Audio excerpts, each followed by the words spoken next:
Okay, well, let's like walk into this space and like, you know, kind of break out. Alright. Wholly overwhelmed, Batman.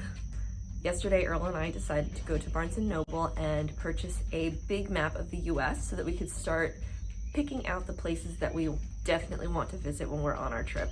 Getting the map out on the table and looking at how big the entire United States is compared to our little corner of the world down here in Florida was super overwhelming.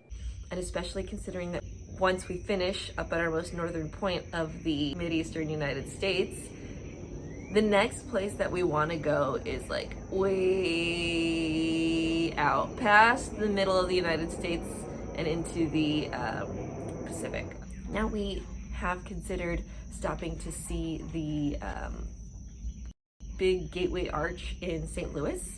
It's kind of like a nice midpoint between where we're going to be in West Virginia and where we want to go in Denver, Colorado. So I think that'll help break it up a little bit, but it's still just such a big expanse of land that we have to traverse, and it's a little bit overwhelming. I've never driven in an expanse of land like that before, which is kind of crazy for someone who's decided that they want to take their life on the road and live like a vagabond and, you know, just drive everywhere and stay in a little camper trailer, but I guess we'll see what happens. So if you find yourself wondering how Earl and I plan to make this whole travel lifestyle sustainable without spending too much of the money we make from selling our house, well, I have the luxury of working from home as a freelancer. So I intend to continue working as we're out there traveling and exploring and figuring out this new lifestyle, and I fully intend to bring in as much money as we need to cover our expenses so that we can do this thing without dipping too much into the money that we're making from the sale of the house. So we'll see. Do you want to tell me what today is? First day, rest of my life. So Earl put his 2 weeks notice in at the end of May, and his last official day was Thursday, which was June 9th. And now we just have about a month to go until closing, where we have all this time to work on getting our life packed up and getting things sold, put into storage, given away, or, you know, packed for the trip.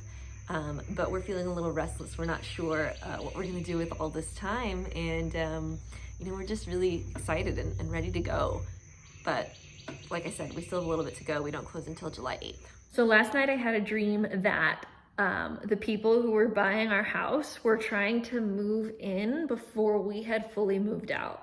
Like our stuff was still here and we weren't ready to start putting stuff in storage or getting rid of stuff yet. We weren't even ready to be anywhere else. We were still needing to live here. And it was very stressful and I didn't really know how to deal with that. And I think it's just, you know, obviously when we're stressed, anxious, or fearful about things, that energy will play out in our dreams. And so, you know, my dreams are reminding me that I am not free from the effects of that stress and fear.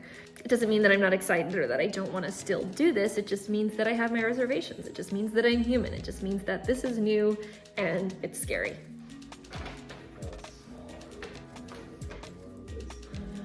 Like looking at this map, it's like so big. I mean, we're really gonna drive from here all the way over to here.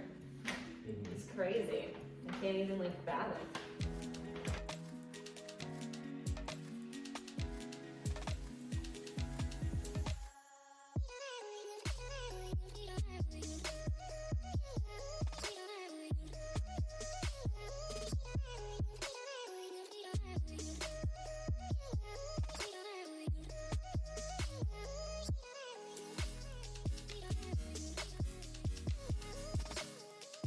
I mean, the hard part is like crossing all this. I don't know what's out here that we want to see.